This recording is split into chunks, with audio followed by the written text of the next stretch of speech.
지난주에 오랜만에 함께 아브라함의 이야기를 다시 살펴보았습니다.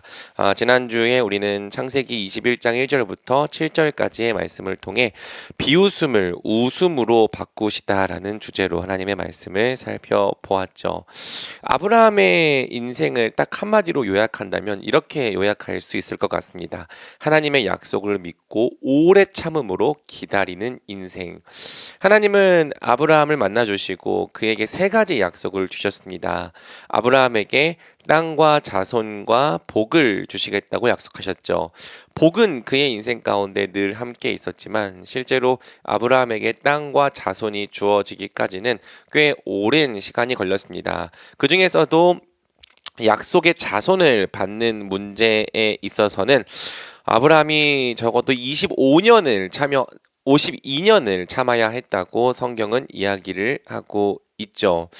이 25년을 기다린다고 하는 것이 아브라함에게 얼마나 어려운 시간이었을까요? 10년만 돼도 우리 인생에서 결코 짧지 않은 시간인데 무려 25년 가까이나 이루어지지 않는 하나님의 말씀을 끝까지 신실하게 믿고 기다린다는 것은 아브라함에게도 무척 어려운 일이었을 것입니다. 그래서 아브라함의 이 이야기를 잘 살펴보면 실제로 아브라함의 믿음이 강할 때도 있었고 약할 때도 있었던 것이죠.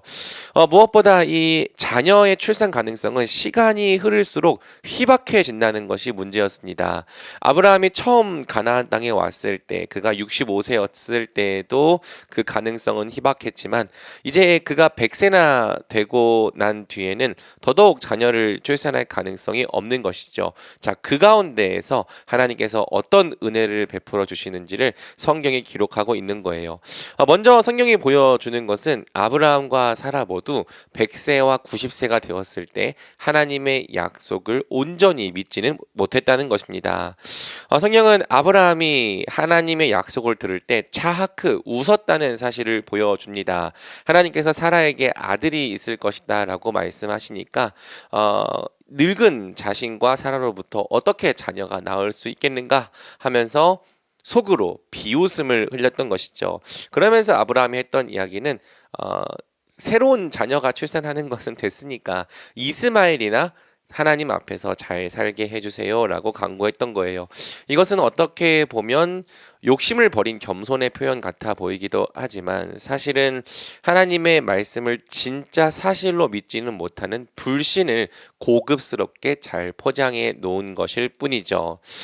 성경은 사라도 마찬가지였다고 이야기를 합니다. 사라도 하나님께서 찾아와 내년 이맘때쯤에 사라에게 아들이 있으리라 말씀하셨을 때 그 말을 듣고 속으로 비웃었습니다.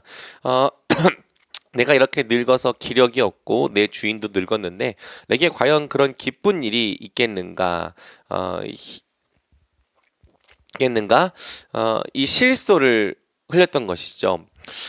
이렇게 성경이 보여주는 것이 무엇이냐면 믿음의 조상이라고 불렸던 아브라함과 사라 모두 하나님의 약속을 끝까지 믿고 기다리기에는 충분하지 않았다는 거예요. 그들의 믿음이 작아서가 아닙니다.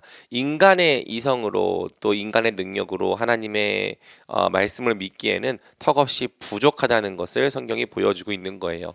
실제로 우리도 그렇죠. 우리도 하나님을 안 믿고 있다고 말하기는 어렵지만 그분의 모든 것을 다 믿고 있다고 말하기는 어려울지도 모릅니다. 왜냐하면 우리가 성경에 기록된 하나님의 말씀을 진짜 사실로 다 믿는다면 절대 지금과 같이 살지 않을 거거든요.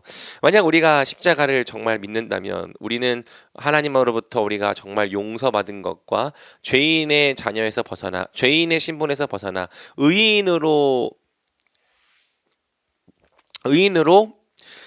이렇게 입양된 것을 우리는 실제로 믿을 수 있겠죠.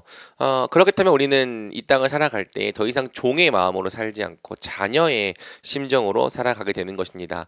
하나님께서 정말로 우리를 사랑하시는 것을 마음으로 믿는다면 우리는 어떠한 때에도 심지어 고난을 당하는 때에도 그분의 선하심 앞에서 흔들리지 않을 수 있겠죠. 예수님이 부활하신 것과 하나님 우편에 앉으신 것을 정말로 믿는다면 눈앞에 보이는 일들이 내 뜻대로 되지 않을지라도 여전히 우리를 선하게 인도하시고 다스리시는 하시는 그분의 섭리를 신뢰할 수 있을 거고요. 예수님이 다시 오실 것과 우리에게 영원한 생명을 주실 것을 믿는다면 우리는 이 땅의 것들을 먼저 구하지 않고 온전히 먼저 그의 나라와 그의 의를 구하는 삶을 기꺼이 살아가게 될 것입니다. 만약 우리가 성령이 말하는 그러한 삶을 제대로 살아가고 있지 못한다면 이유는 사실 한 가지죠. 우리가 성경에 있는 모든 말씀을 다 진짜 사실로 믿고 있지는 못하다는 거예요. 하나님이 우리 인생을 책임지신다라고 말로는 고백하지만 마음 한켠에서는 정말 그러겠어? 이런 불신과 비웃음을 품고 있는 것입니다. 그렇기 때문에 우리에게 은혜가 필요합니다. 왜냐하면 만약 하나님께서 주신 이 믿음의 길을 끝까지 완주하는 것이 우리 믿음에 달린 일이라면 우리 중 누구도 이 길을 끝까지 완주할 수 있는 사람이 없을 거기 때문이에요. 다행히도 성경은 하나님께서 우리에게 우리가 끝까지 참고 인내할 수 있도록 은혜를 주신다고 증언합니다. 그 은혜를 우리는 견인의 은혜라고 부르는 것이죠. 특별히 성경은 하나님께서 견인의 은혜를 어떤 수단을 통해서 베풀어 주시는지를 매우 자주 강조하는데요. 하나님은 말씀을 통해서 그분의 견인의 은혜를 주신다는 사실을 성경이 여러 곳에서 증언하고 있죠. 자, 아브라함이 하나님을 비웃었을 때 하나님은 아브라함의 믿음 없음을 꾸짖거나 혼내지 않으셨습니다. 대신 다시 한 번 더 그분의 신실하신 약속을 들려주시죠. 아니다, 네 아내 사라가 네 아들을 낳을 것이고 너는 그 이름을 이삭이라고 할 것이다. 사라도 불신할 때에 하나님께서 다시 한번 말씀해 주시는 겁니다. 여호와께 어려워서 능치 못할 일이 있겠느냐? 우리 하나님께서 불가능한 건 없다. 하나님께서는 반드시 말씀대로 행할 것이다 라는 사실을 들려주고 또 들려주시는 거예요. 놀랍게도 하나님의 말씀에는 그것을 들을 때에 우리의 믿음을 일으키고 또 새롭게 한다는 능력이 있습니다. 그래서 말씀이 우리 귀에 들려지고 또 선포되면 본래 우리 인간의 이성으로는 믿을 수 없었던 것들이 믿어지는 역사가 일어나는 거죠. 사실 성경에 기록된 모든 말씀은 하나님의 은혜와 선물 없이는 결코 우리가 진짜로 믿을 수 없는 것들입니다. 예를 들어 예수님이 하나님의 아들이라고 하는 것조차 성령께서 그것을 진짜로 믿게 하여 주시지 않으시면 결코 우리 인간의 이성과 믿음으로 그것을 믿을 수가 없는 것이죠. 하지만 놀랍게도 하나님은 성경의 말씀이 우리 귀에 들려질 때마다 우리가 그 말씀을 통하여 믿음을 갖게 하십니다.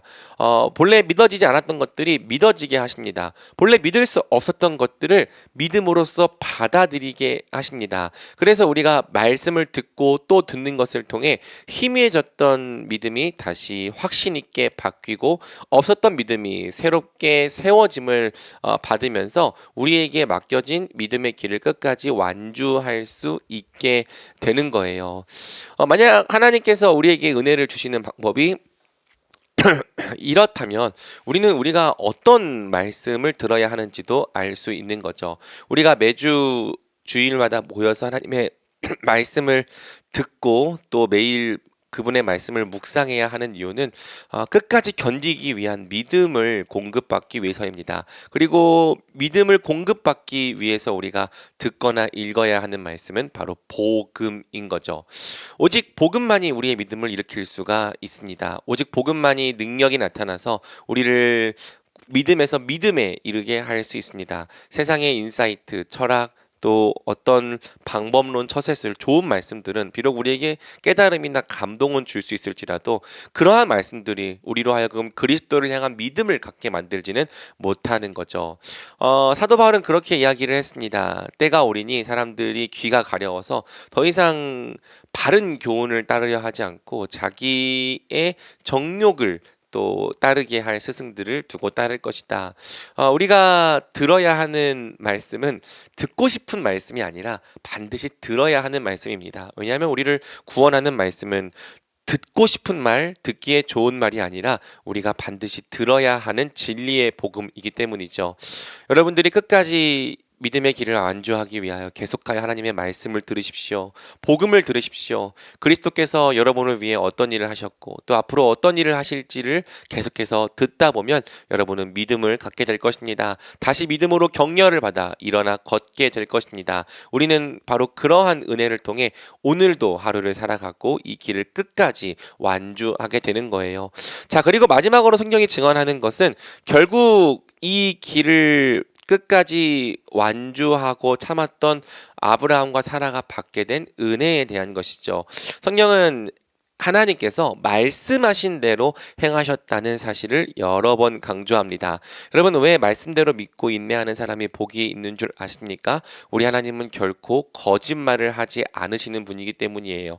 그분께서 이렇게 이루시겠다라고 약속하셨다면 그 약속은 반드시 그분의 말씀대로 이루어지기 때문이죠. 따라서 이 땅에서 하나님의 말씀을 믿고 인내하며 참았던 사람들은 그분의 말씀이 정말 말씀대로 다 이루어지게 됨을 보게 될 것입니다. 우리가 비록 연약하여져서 하나님의 말씀을 온전히 다 믿지 못하는 때가 있었을지라도 성령께서 주시는 견인의 은혜로 말미암아 이 믿음의 길을 다 완주하고 나면 정말 하나도 빠짐없이 그분의 말씀대로 되었다는 사실을 보게 될 거예요. 그리고 성경은 그때 우리가 이런 복을 누리게 될 것이라고 이야기를 하고 있죠. 하나님은 아브라함이 낳은 자녀의 이름을 이삭이라고 지으라고 하셨는데요. 이 이삭이라고 하는 이름은 이츠하크, 그가 웃을 것이다 라는 뜻의 이름입니다. 아브라함과 사라가 하나님의 약속을 들을 때 온전히 그것을 믿지 못하고 비웃음을 흘리자 앞으로 너희가 반드시 웃게 될 것이다 라는 의미에서 주신 이름이죠. 이 이름의 의미대로 사라는 웃었습니다. 하나님께서 나로 웃게 하시니 이 소식을 듣는 사람이 다 나와 함께 웃을 것이다. 우리는 모두 웃게 될 것입니다. 지금은 이 땅에서 믿음의 길이 참 쉽지 않고 어려워서 눈물을 흘릴지라도 결국 하나님의 모든 것이 말씀대로 이루어진 것을 보게 될 때 우리는 기쁨에 겨워 참 웃음과 행복을 누리며 살아가게 될 겁니다. 그러니 여러분, 우리의 비웃음을 웃음으로 변화시키는 하나님을 믿고 오늘도 신실하게 믿음의 길을 걸어가십시오. 이 시간 함께 우리가 말씀을 붙잡고 기도할 때에 하나님께서 우리에게 참고 견디며 인내할 수 있는 은혜를 부어주시길 간절히 소망합니다. 우리 같이 기도하겠습니다.